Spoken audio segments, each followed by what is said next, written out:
Hello बच्चों, स्वागत है आपका अपने प्यारे YouTube चैनल देविका स्टडीज पर। तो आज हम चैप्टर नंबर 1 विद्युत आवेश तथा क्षेत्र के महत्वपूर्ण सूत्र को देखने वाले हैं और इन्हीं सूत्रों से आपके बोर्ड एग्जाम में न्यूमेरिकल्स पूछे जाते हैं।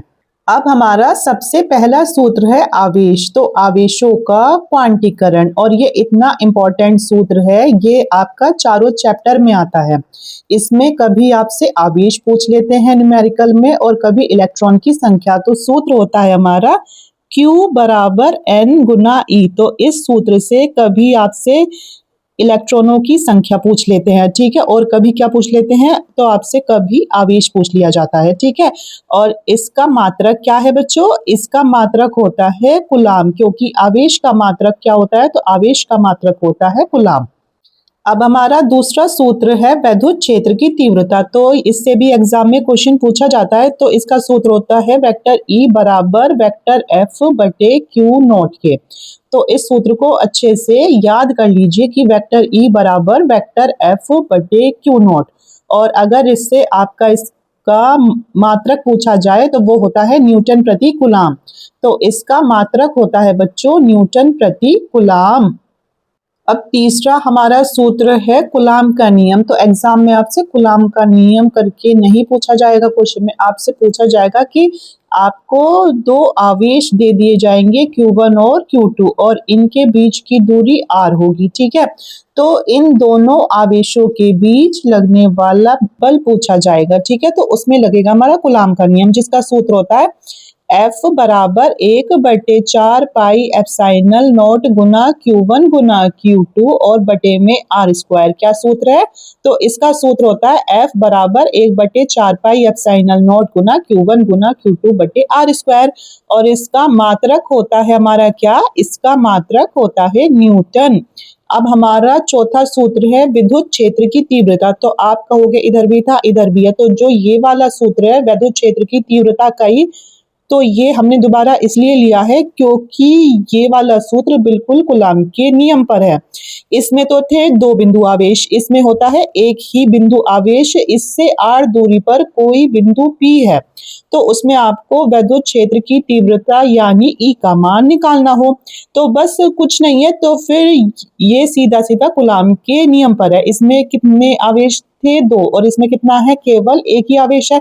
तो बस आ जाएगा E बराबर 1/4 pi epsilon not Guna Q बटे R स्क्वायर के, ठीक है। अब हमारा पांचवा है वैद्युत द्विध्रुव आघूर्ण। तो बच्चों वैद्युत द्विध्रुव क्या होता है? तो वैद्युत द्विध्रुव होता है समान परिमाण और विपरीत आवेश, मतलब जिनके परिमाण तो समान हो लेकिन उनके चिन्ह कैसे हो? विपरीत हो, एक दूसरे से अल्प दूरी यानी 2L दूरी पर हो, तो इसे वैद्युत द्विध्रुव कहते हैं। और हमें क्या निकालना है? तो हमें यहाँ वैद्युत द्विध्रुव आघूर्ण निकालना है। तो यहाँ हमें किसका मान निकालना है? P का मान निकालना है। तो इन दोनों आवेशों में से कोई भी एक आवेश की गुना आपको इन दोनों आवेशों के बीच की दूरी के साथ करनी है, यानी P बराबर Q गुना 2L। तो ये होगा सूत्र आपका किसका? वैद्युत द्विध्रुव आघूर्ण का। अब इसके मात्रक की बात करें तो इसका मात्रक क्या होता है? तो इसका मात्रक होता है कूलाम मीटर। क्या होता है इसका मात्रक? तो इसका मात्रक होता है कूलाम मीटर। अब हमारा सिक्स्थ है बल युग्म आघूर्ण। तो ये क्या होता है बल युग्म आघूर्ण? तो बच्चों बल युग्म आघूर्ण में कुछ भी नहीं है, तो जो हमारा वैद्युत द्विध्रुव है, जो हमारा हमने अभी करा वैद्युत द्विध्रुव आघूर्ण P, और जो हमारी वैद्युत क्षेत्र की तीव्रता है E, इसमें इस वैद्युत द्विध्रुव को रखा जाता है। तो क्या आएगा? Sine theta, PE sine theta, ठीक है। तो हो जाएगा आपका टाउ बराबर PE साइन थीटा। क्या हो जाएगा? तो हो जाएगा टाउ बराबर PE साइन थीटा। और इसका मात्रक होता है न्यूटन मीटर। इसका मात्रक होता है न्यूटन मीटर। मतलब कि जो हमारा वैद्युत द्विध्रुव आघूर्ण निकाला था P, और E है इधर हमारी वैद्युत क्षेत्र की तीव्रता, जिसमें हम इस द्विध्रुव को क्या करते हैं? रखा जाता है, ठीक है। और कभी कभी एग्जाम में इसका सदिश रूप भी पूछ लेता है। तो इसका सदिश रूप क्या होता है? कि वेक्टर टाउ बराबर वेक्टर पी गुना वेक्टर ई, ठीक है। तो अगर गुना ऐसा हो तो अगर ये हटेगा तो लगेगा क्या, साइन थीटा। अगर इसके बीच में आता डॉट तो लग जाता कोस थीटा, ठीक है। तो हमारा बल युग्म आघूर्ण पर न्यूमेरिकल अक्सर एग्जाम में पूछा जाता है, तो ये होता है टाउ बराबर पी ई साइन थीटा। अब आता है कि अक्षीय स्थिति में हमसे विद्युत क्षेत्र की तीव्रता पूछी जाती है। तो जैसे कोई द्विध्रुव है हमारा, जैसे ये क्या है, चलो इधर ना बना के मैं इसे इधर बना लेती हूँ कि कोई हमारा क्या है, वैद्युत द्विध्रुव है जिस पर दो आवेश है, एक तो है ना हमारा माइनस क्यू, एक हमारा प्लस क्यू, और इसके बीच की दूरी है 2l। तो जो हमारा ये केंद्र है, इस केंद्र से कोई बिंदु क्या है, क्यू है। इस केंद्र से r दूरी पर, इस केंद्र से r दूरी पर कोई बिंदु Q है, इस पर आपको विद्युत क्षेत्र की तीव्रता मतलब E का मान निकालना है।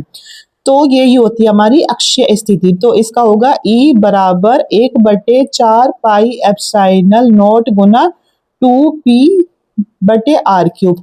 तो इसका होगा कि E बराबर 1/4 pi epsilon not Guna 2p बटे आर की क्यूब। और अगर अब आ जाए किसमें, निरक्षीय स्थिति में भी पूछ ली जाती है हमसे तीव्रता, तो इसमें क्या होगी निरक्षीय स्थिति में, तो इसमें होता है कैसे कि जैसे ये हमारा क्या है, द्विध्रुव है वैद्युत, और ये दूरी है 2l, और आवेश हो गया कौन सा, एक तो हुआ हमारा माइनस क्यू और प्लस क्यू।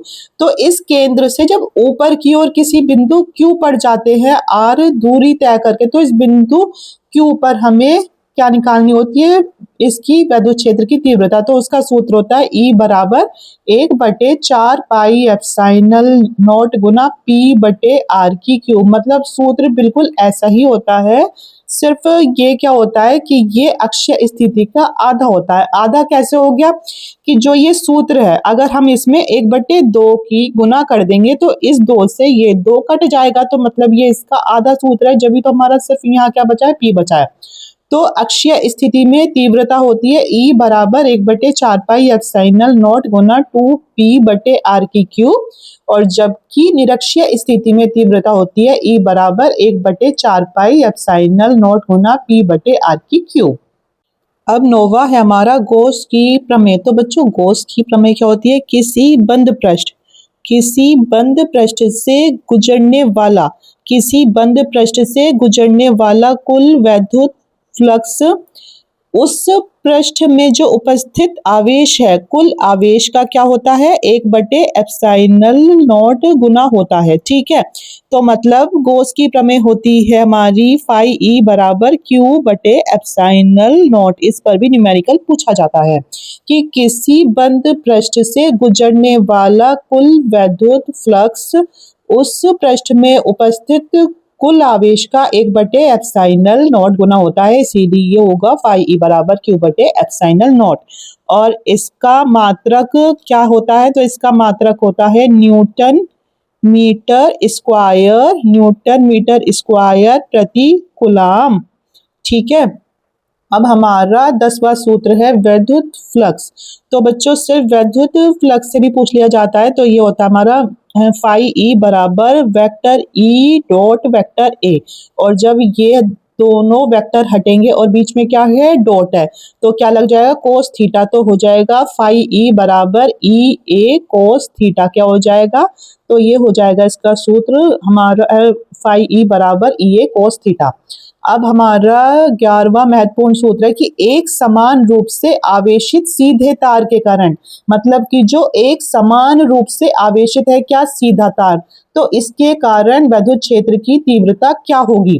तो उसके लिए सूत्र होता है E बराबर 1/4 पाई एप्सिलॉन नॉट और गुना 2 लैम्डा बटे r, या फिर अगर ये 2 हटेगा तो फिर इधर से भी ये 2 हट जाएगा, तो हो जाएगा 1/2 pi epsilon not Guna lambda बटे r।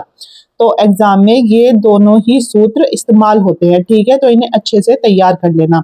अब जो ये है यहाँ लैम्डा, तो ये क्या है, तो ये है हमारा तार का रेखीय आवेश घनत्व, लैम्डा होता है तार का रेखीय आवेश घनत्व। लैम्डा होता है तार का रेखीय आवेश घनत्व। तो हमें एग्जाम में इसका मान नहीं देते हैं लैम्डा का, ये तो हमें निकालना पड़ता है। जब हमें इसका सूत्र पता होगा जब भी हम इसका ये वाला सूत्र करके एग्जाम में इसका न्यूमेरिकल सॉल्व कर पाएंगे। तो बच्चों लैम्डा का मान होता है, सूत्र होता है कि लैम्डा बराबर Q बटे L, ठीक है। और इसका हमारा मात्रक होता है कूलाम प्रति मीटर। क्या होता है? तो इसका मात्रक होता है हमारा कूलाम प्रति मीटर। कूलाम प्रति मीटर किसका है? इसका, लैम्डा का। अब अगला और आखिरी सूत्र है हमारा एक समान रूप से आवेशित समतल चादर के कारण तीव्रता। अभी थी हमारी तीव्रता सीधे तार के कारण, ठीक है। अब हमारी किसके कारण? समतल चादर के कारण। तो इसके लिए और भी आसान सूत्र है कि E बराबर होगा सिग्मा बटे 2 एप्सिलॉन नॉट। क्या होता है इसका सूत्र? तो इसका होता है E बराबर सिग्मा बटे 2 एप्सिलॉन नॉट। और यहाँ सिग्मा क्या है? जैसे इसमें हमें लैम्डा का मान नहीं दिया होता, ऐसे ही हमें जो न्यूमेरिकल है उसमें सिग्मा का मान भी नहीं दिया होता। तो वो सिग्मा हमें इसमें निकालना पड़ता है। जहां सिग्मा क्या है? जहां सिग्मा पृष्ठीय आवेश घनत्व है। जहां सिग्मा क्या है? तो जहां सिग्मा पृष्ठीय आवेश घनत्व है, ठीक है। और इसका सूत्र होता है सिग्मा बराबर Q बटे A। इसका सूत्र होता है सिग्मा बराबर Q बटे A। देखो इसमें हमारा लैम्डा तो होता है Q बटे L, क्योंकि ये क्या है? सीधा तार है, तो इसकी क्या हो गई? दूरी हो गई। और ये क्या है? और इसमें हमारी क्या? चादर। तो चादर में क्या आएगा? क्षेत्रफल आएगा, तो इसलिए आ जाएगा सिग्मा बराबर Q बटे A। और इसका मात्रक होता है हमारा आवेश का क्या हुआ? कूलाम। और ए मतलब हमारे क्षेत्रफल का क्या हुआ? तो उसका होता है हमारा मीटर स्क्वायर। तो इसका मात्रक होगा कूलाम प्रति मीटर स्क्वायर। तो आज की वीडियो में हमने चैप्टर नंबर 1 के मोस्ट इंपोर्टेंट फॉर्मूलाज देखे हैं। और जिसको वीडियो पसंद आई हो तो अपने दोस्तों के साथ ज्यादा से ज्यादा शेयर कीजिए और हमारे चैनल को सब्सक्राइब कीजिए। Thank you.